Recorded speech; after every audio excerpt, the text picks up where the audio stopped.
İlim talep edenlerin öğrenmeleri gerekenlerden biri de alimlerini tanımaktır. Daha önce bize birçok önemli şahsiyetin hayatlarını detaylarıyla anlattınız. Şimdi de bize uzun yıllar derslerini dinlediğiniz ve talebeliğini yaptınız. Yayın evinizle de eserlerini bize kazandırdınız. İbn Hüseyin'i anlatır mısınız? Evet. Ya bu soru azim bir soru. Yani İbn-i Esem'in büyük bir adamdır. Büyük bir alimdir. Dağ gibi bir adamdır. Bunu anlatmak zordur. Yani bunu hazine gibi bir ilmi var. Hazine gibi bir tarihi var. Bunun neresinden tutsan anlatamazsın. Bunu ancak anlatmak için bir telif yapacaksın. O telifi burada aktaracaksın. Çünkü hatıradan ne kalır bunu? Ama benim şu anda hatırladığım şeyleri anlatacağım ancak. Yani alel acel der ya, anlattığım kadar ders çıkartlar. Yoksa bunun tarihiyle yetecek birkaç ders yapmamız lazım. Çünkü ümmette bugünde en son dönemde en meşhur alimlerden birisidir. Hatta ona alimler icma etmişler. Fakihu ehli cezire. Yarımadanın fakihi invanını vermişler ona. Şeyh İbn Üthemin Allah rahmet eylesin hocasından çok etkilenmiştir. Hocası da Abdurrahman-ı-Sa'di. Abdurrahman-ı-Sa'di de kimdir? Bizim tefsir Sa'di var ya, onu şerh eden, tefsir eden alimdir. Abdurrahman-ı-Sa'di de onun da biraz hayatına bakmamız lazım ki çünkü İbn-i Esem'in ondan nemalanmıştır. Abdurrahman-ı Sa'di de zamanını geçen alimlerden birisidir. Yani zamanından önce doğrulmuş, gelmiş. Yani o zaman da bundan 80 sene önce İbn-i Esem'in Sa'di yaşarken o zaman da dünya küçük bir köy gibidir. Hele yarımada Riyad, Suud'da da bunlar Kasim bölgesinde Eneze'deydiler. Eneze'de küçük bir yerdir. Şu anda küçüktür. Eneze dünyadan bir kopmuş sahranın ortasında bir yerdir. Ona rağmen Abdurrahman-ı Sa'di bakıyorsun dünyadan haberdardır. Mısır'daki alimlerden mektuplaşıyor. O zaman mektup gelmek gitmek ki bir tane Mısır'a sefer ediyor. Bir ay sonra da döner 2 ay 3 ayda gider gelirdi. Mektuplaşıyor. O zaman makale yazıp Mısır'da dergilerde yayıyordu. Suud alimlerinde o zaman da yok idi. Çok ileri gelen, ufku geniş, o zaman verdiği fetva bazı Suud alimleri ona ambargo koydular. Sen adeti ürfü açtın dediler. Şu anda onun verdiği fetvalar bugün güncelde uygulanıyor. Neden? Ufku geniştir. Böyle alimin talebesidir İbn Üthemin. İbn Üthemin rahimehullah geldi onun yanında camide, Üneze'de ki biz de o camide ilim talep ettik Şeyh İbn Üthemin'in yanında. O camide yetişti hocasının yanında. En ileri gelen talebelerden oldu. Ondan sonra Sa'di sefer ederken, hacca, umraya, yani Riyad'a giderken, toplantılar olurken, yani sefer ederken İbn Üthemin baş talebesidir. Onu yerine bırakıyordu. Ondan sonra ona itimat ediyordu. Hatta öyle oldu ki fetvalarda İbn Üthemin'e dönün diyordu. Ondan sonra Abdurrahman Sa'di Allah vefat etti. Allah rahmet eylesin. İbn Üthemin hocasının yerini medreseyi devam ettirmeye başladı. O zaman da adı medrese bizim doğudaki camilerde fakihler okuyor, talebeler. Ondan sonra İbn Üthemin o caminin hem imam oldu, hem hatip oldu, hem hocası oldu. Orada ilim yetiştirdi. İbn Üthemin himmetli bir alimdir. Himmeti ufku geniş, basiretli, ferasetli, çok uzun mesafeye bakan, yok böyle kendi etrafına bakıp fetva veriyor. Meselenin derinine bakıyor. Maaline bakıyor. Bu ne getirir, ne götürür. Ufku görendir. İleriyi gören bir alimlerden birisidir. Bu da nedir? Rabbani alimlerdir. Çünkü Allah'ın nuruyla görürler. İbn-i Üthemin öyle bir alimidir. Hatta ben geçen gün mesel verdim. Bu zekat meselesinde adam beni tanımıyor, böyle baktı yüzüme, Olmaz dedi. Zekat parasını davette harcayamazsınız. Kitap basmakta filan, davetin maaşında. Ondan sonra seneler geçti. 6-7 sene sonra beni tanıdı. Oturdu uzun uzun özel sohbetler. Verdi fetvayı. Demek ki adam firasat sahibidir. İbn-i Üthemin Allah rahmet eylesin, himmeti yüksektir. İlk başladığında derslere tabi sonra medrese ilerledi, dünya ilerliyor, teknoloji, televizyon, medreseler azalmaya başladı. İbn-i Üthemin camide derslere yeniden başlattı. İlim talebeleri 4-5 tane var, yanında kaldı. Her çeşit bıraktı. Bir dönem geldi öyle, biliyorsunuz. Şu anda bakmayın, öyle bir İslam'ın uyanış var. O zaman da yok idi. Bir arkadaşımız var, Abdullah bin Cebr. Neyse nedir? Diyor ki hoca başlayanda derse yanında 5-6 talebe vardı. Hoca camide oturuyor, ders okutuyor, metin okutuyor, 5-6 talebe var. Senelerce diyor öyle gitti. Ama bu demedi benim gibi azim hoca 5-6 talebeye ders veriyor. Onun için bazı insanlar diyorlar hocam senin dersin filandır. Biz hocamızı gördüğümüz için biz önemli değil. Bir şahıs olsa benim dersim var ise devam ederim. Bereket oradadır. Resulullah sallallahu aleyhi ve sellem de öyleydi. Mekke'de başladı, kimse ona isticabet verdi. 13 sene 40 küsur adam Darül Arkam'da vardır. Demek ki az öz. Hoca devam etti. Himmet, azimet öyle oldu ki hocanın derslerinde inat yere düşmezdir. Bizim zamanımızda. Ben 1991'den hocanın vefatına kadar orada ben 2000'e kadar ben 20 seneye yakın hocanın derslerine katılırdım. Ondan sonra cami tıklım tıklım dolardı. Hocanın bak 5-6 taneyle başladı. Ondan sonra hoca öksürse bile bandı kayda alıyorlar. O kadar yani öksürüğünü bile alıyorlar. Ya, fıkhı dünyada yayıldı. Bakın. Neden? Bakın himmet, azimet. Çünkü Allah rızası için. Hocanın ilmine gelirken zaten ilmi ortada. Onu seven sevmeyen icma etti hoca ilim sahibidir. Büyük ilim sahibidir hem de. Her alim bir şeyde. Bakın Elbani hocamızdır. Her dalda alimdir. Ama o uzmanlığı nededir? Hadis senedinde özellikle. Bir de uzmanlığı, imamlığı nededir Elbani'nindedir? Sünneti ihyada önder oldu, önde gitti, milleti uyandırdı. Sünneyi ihya etti. Hocamız da fıkhı ihya etti. Fıkıhta hocamız bir numaradır. Yani öyle çetrefilli meselelerde konuşur ki çok enteresan fıkhı var maşallah. Allah fıkhına da bereket salmış. Bir günde yer üzerinde her çeşit kitabına sarılmıştır. Hoca her çeşitte yayılmıştır. Muteberdir de. Sevmeyenler de onun zıt görüşte olanlar da hocanın fıkhına itibar ediyor. Çünkü hoca Allah'ın nuruyla hakiki varistir. İlmiyle konuşuyor. Nefis, heva, taassup, menhec, metod önemli değil onun için. Önemli olan şeriatın özünü onu anlatıyordu. Selef ilmini anlatıyordu. İlminde de kendisi Hanbelidir. Hanbeli mezhebindedir, yetişmiştir. Ama mutaassıp Hanbeli değildir. Bu çok önemlidir. Biz de hocamızdan işte ona alıştık. Bakın şimdi çoklar var. Selefilik adına çıkıyorlar.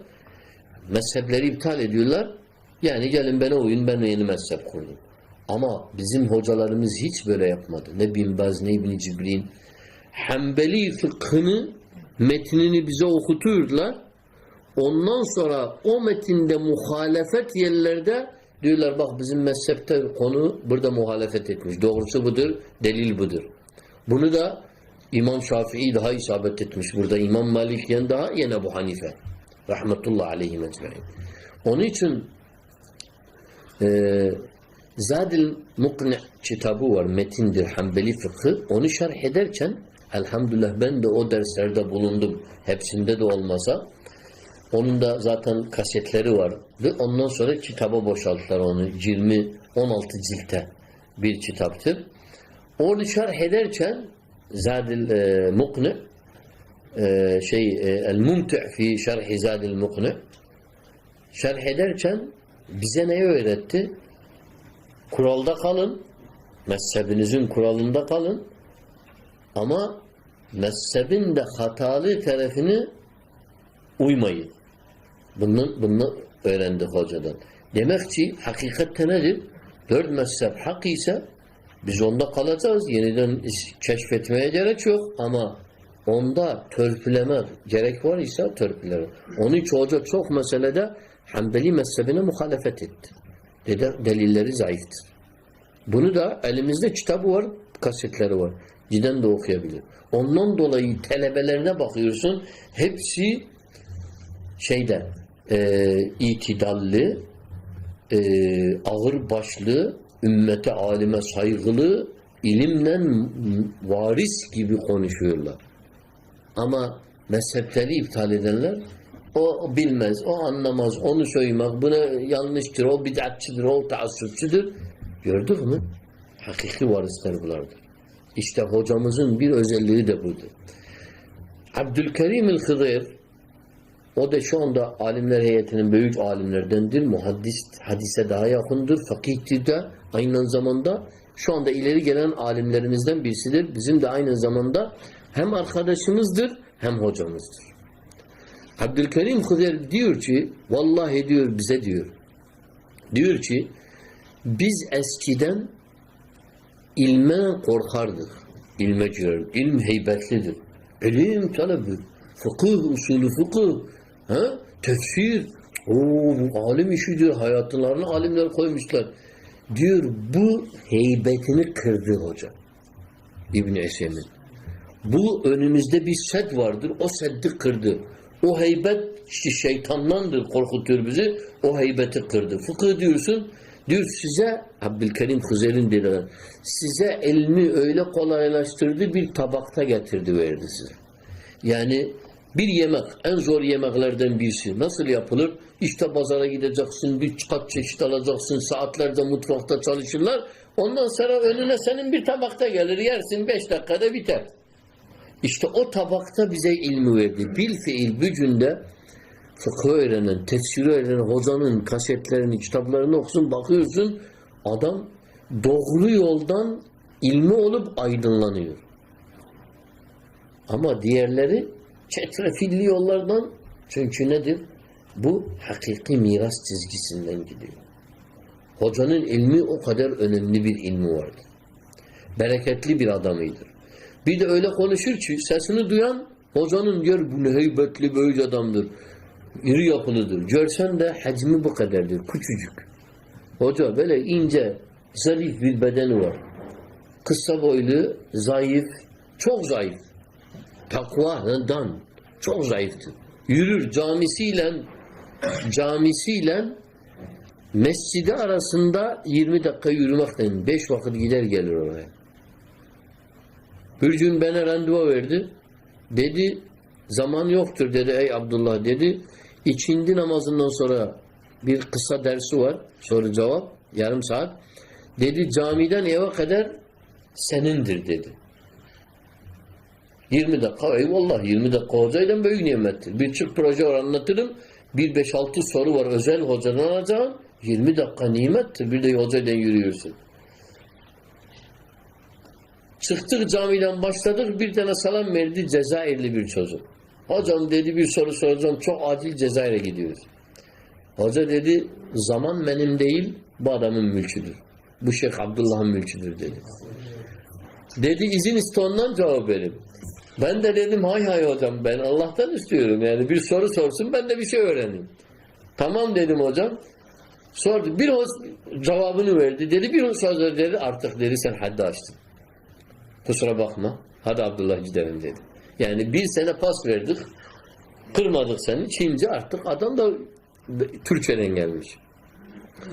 Yürüdük hocayla 20 dakika güzel sohbet. O günü de hatırlıyorum. Hatta kapının önünde durduk onunla 5 dakika. Bir arkadaş dedi, hocam dedi bu 5 dakikayı sen bundan önce hiç kimseye vermemişsin. Dedi adam bak kitabımı tercüme etmiş. Oradan gelmiş ben buna nasıl ikram etmeyeyim dedi o 5 dakikayı. O zaman da usulü selase 3 asası tercüme etmiştim.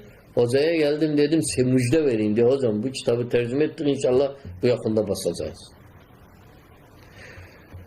Bakın ne kadar mütevazidir hoca. Dünyaya gelirken en uzakıdır dünyadan.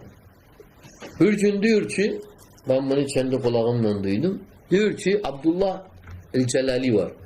Abdullah Celali büyük bir tacirdir Eniyeze'de. O kadar büyüktür. Parası çoktur elhamdülillah. Hem de Allah onu böyle sevmiş ki salih tacirlerdendir. Ticaretini bırakmış. Malı otomatike bağlanmış. Çalışıyor fabrikaları bilmem neleri. Kendisi de davete adamış bu adam. İlmi yoktur fazla. Aydındır, güzeldir ama alim değil ama kendini davete adamıştır. Her yerde davet eder. Gider dünya her yerinde dolaşıyor. Kitap basar, davetçilerin maaşını verir vs. Bir gün geldi dedi hocaya ya hoca dedi sen de hakkın var dünya malında filan. Senin de bir malın var. Onu ver ben senin için çalıştırayım. Hoca dedi yok ya beni meşgul etme filan. Ya dedi hocam bak Resulullah da ticaret etmiştir. Sahabeler de ticaret etmiştir. Diyor Abdullah Celali. Pardon ben bunu Abdullah Celali'den duydum. Abdullah Celali diyor ki 3 gün hocayı ikna ettim. Hatta ne verdi bana? Bir meblağ para verdi. Diyor çalıştırmaya koyduk onu. Diyor ki bir hafta sonra hoca sabah erkenden geldi kapıma. Namazdan sonra. Hayırdır hocam dedim. Dedi o parayı hemen getir ver bana. Ne için hocam ne oldu? Dedi yok bir haftadır ibadet edemiyorum. Neden? Şeytan geldi. Ha para zarar eder mi? Çar etse ne kadar eder mi? Ya zarar etse bilmem ne olur. Ya diyor ne işime benim ya? Anladabildin mi? Ben az öz yeter bana. Ben meşgul ettim beni. Şeytan giriş noktası taptı. Dünya bakın ne kadar takvalıdır. Bedenine baksaydın hocayı belki şiddetli bir rüzgar gelse dersin bunu götürür. Ama yürürken de inan ki yorulturdu bizim gibi gençleri. Bu abası var ya yürürken başına koyardı onu. Bazen dişiyle tutardır yürürdür. Hızlı yürürdür. Az yerdir, çok yürürdür, çok hareket ederdir. Bu nedir? Salih insanların şeyidir. Hayatı dersten başladı, dersten bitti. Bakın camide çocukluktan başladı, 5 taneyle başladı. En son dersi neredeydir bilirsiniz arkadaşlar? En son dersini ölmeden 2 gün önce yaptı, 48 saat önce. Tabi hocada kanser oldu, kolon kanseri. Türk doktorları da var idi, gitti onu ilaç etmeye kanserden. Türk doktorlarının da bir Iraklı bizim arkadaşımız vardır, onun mütercimidir. Diyor ki ben o doktordan başındaydım 48 saat önce ve ben de o haramdaydım. O dersi de duydum o gün. Ramazan'ıydı. Çindi'den sonraydı. Çindi'den sonra dersi vardır. O derse devam etti. Ama nasıl devam ediyordu? Yatakta uzanmış, bitmiş. Bir deri bir kemik kalmıştır. Yatakta uzanmış, mikrofonu tutmuşlar burasında, ders yapıyor. O bizim arkadaş diyor ki, ben diyor başındayım, vallahi diyor mikrofonu düşürdüm, çıkırdım dışarıya. Duran mikrofonun sesini diyor, bu nasıl bir adamdır? Ama gelse bak sonra çırpınır. Nasıl bu kemikten, bu iskeletten bu ses çıkıyor diyor. Ondan sonra Allah'ın emrini teslim etti hocam. Amerika'ya, kral dedi ona seni Amerika'ya gönderim ilacı dedi istemem. Kimyasal dediler doktorlar vur Amerika'ya. Kral dedi ben kralıysam bana itaat vacip ise emrediyorum sana git. Dedi emrediyorsan itaat vacip ise ben bir şey diyemem ama ben istemiyorum. Amerika'ya gitti sadece şey için karşı gelmesin. Amerika'ya gitmesi bereketli oldu arkadaşlar. Bütün Amerika'daki Müslümanlar toplandılar başına hocanın. Orada bir hafta ders yaptı. Bütün sorularını, çetrefillerini Amerika'da giderdi. Alim gelmiş ders veriyor. Amerika'da dediler senin işin yayılmış buna kimyasal vuracağız. Ne diyor? tomografi bilmem ne bir sürü saç dökülür, maç dökülür bilmem ne olur. Hoca dedi şu ana kadar bütün ben kontrol ettim. Bütün vuranlar bir sonuç almadı. Allah ne yazmışsa olur. Bunu almak zorunda değiliz. Diğer ilaçları biz alıyoruz. Ondan dolayı almadı, döndü ve Allah'ın emrini haramdan çıktıkta vefat etti, öldü. Bir ümmet-i alem onun için ağladı. Çok üzüldük. Hatta o senede peş peşe 3 büyük alim gitti. Bin Baz ve Albani, İbn-i Esemin. Aralarında 2 sene içinde. Onun için bu da kıyamet alametlerindendir. Salih insanlar peş peşe giderler. Evet, Şeyh İbn-i Esemin arkadaşlar büyük bir alimidir. Takvali bir alimidir. Onun için heybetlidir. Heybetlidir. Bir gün Kral Fahid meclisinde bir meseleye karşı geldi. Bu dedi olmaz. Kral dedi olmazsa da ben emir vermişim olması lazım. Dedi olmaz. Şeriat buna cevaz vermiyor. Kral orada kızdı ona. Hatta bir rivayette hadi demiş kral. Yani çık buradan demiş meclisine. Hoca da çıkmış. Bu hala yeni başlamıştır. Yani hoca yani o tek tük dersleri zamanıydı. Kral Fahid'den yeni kral olmuştur. Diyor çıktı hoca. Ondan sonra kral anlamış hatasını. Ne yaptığını. Gitmiş Eneze'ye yanına ziyaret etmiş. Başından öptü. Özür diledi ondan. Neden? Yok Fahid iyi salih kraldır. Onun heybeti onu ona ferz ediyor. Biliyorsun tağutlar da bazen işlerini görmek için alimlere yak çekerler. Adam geldi kapısına ondan sonra dedi 4 milyon 5 milyon bir çek getirmiş ona verdi. Dedi bu da sana hibedir. Ne'udhu billah dedi. Almam.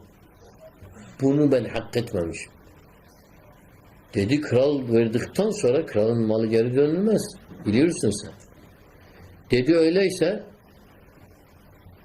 ben aldım bunu ama senden izin istiyorum. Bunu medreseye vakfedip binayı yeni yapacağız. Kral dedi ben sana verdim. Sen ne yaparsan yaparsın. Kalktı o medreseyi yaptı. Bina 5-6 katlık.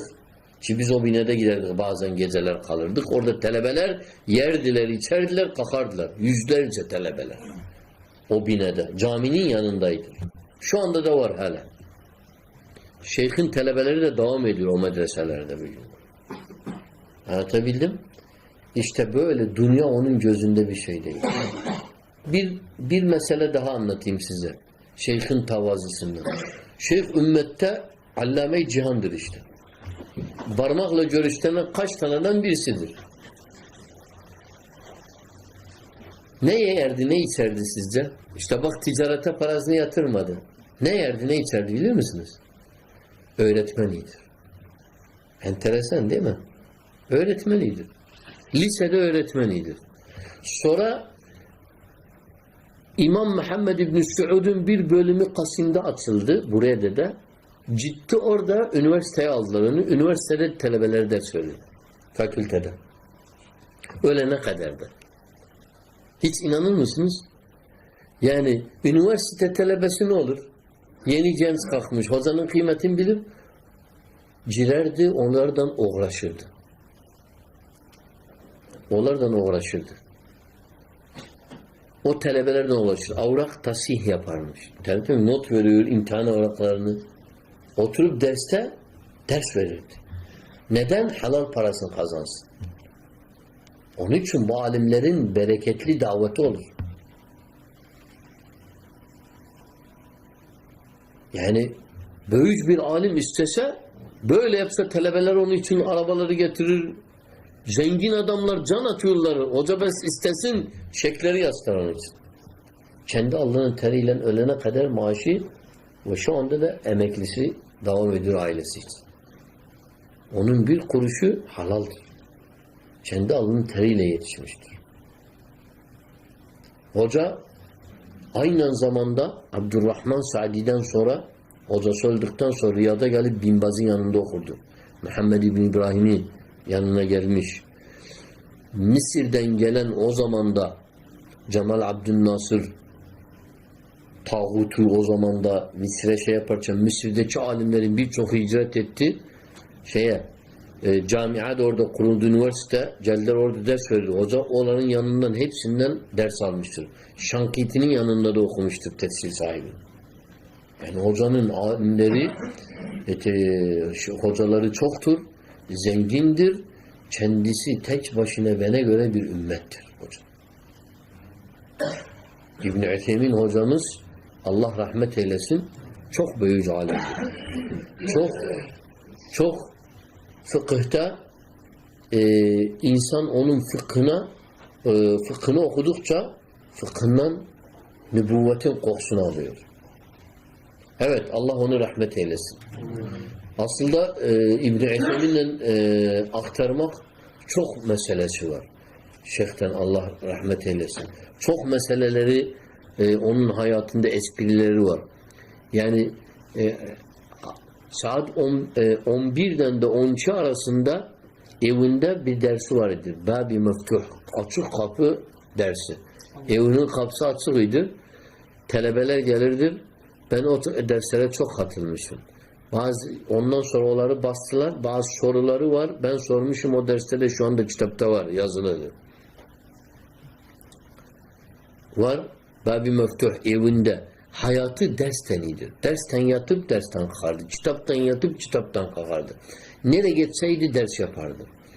Mesela geldi Riyad'a 3 gün bir işi var. Hemen Çindi'den sonra filan yerde bir konuşma yapardı. Çindi'den akşamla yatsı arasında bir konuşma yapardı.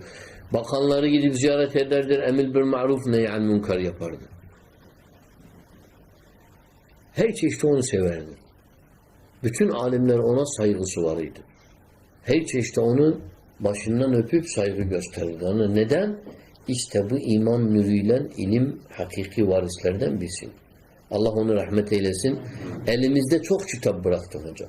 Kur'an'ı tefsir etti. Öyle bir tefsir etti ki inan ki ama bitirmedi maalesef. Dersin keşke bitirseydi. Bir kısmını da bastılar yani bazı talebeleri. Şu anda kendi vefat ettikten sonra bir vakıf kurdular. Vakf-ı İbn-i Üthemin Vakfı. Oğlu Abdullah bizim de arkadaşımızdır.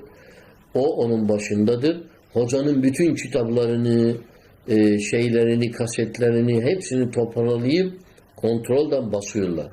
Onun için hocanın ilmi bereketlidir. Kendisinden de sonra carcurt olmadı, o heyetin altında basılıyor. Onun için baskıları her zaman güzeldir, tahkiklidir. Çünkü o ilmi hak etmiştir. Allah onu çok gani rahmet eylesin. Bu dünyada biz şeref duyarız, ona talebelik yaptım. O bana çok yerde onayladı. Özel sohbetimiz olurdu onunla. Özel tanışmamız olduğu için ondan. Davetten çok bahsederdik beraber onunla. Özel sorularımız olurdu ondan. Özel fetvalar da alırdım ondan ben hocadan. Özellikle seçimlerle ilgili, İslam aleminde bazı davetlerle ilgili, bazı fırkalarla, bid'atçilerden nasıl alışveriş yaparız? Bunları hep özel ilimleri İbn-i Üthemin hocamızdan alırdık. Allah rahmet eylesin.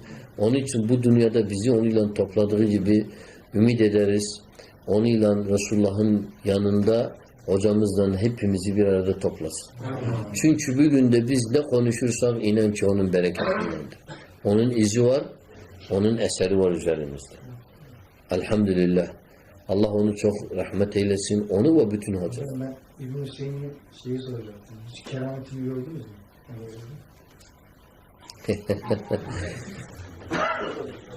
Yani hocanın kerameti, en büyük kerameti kral ayağına gitmesidir.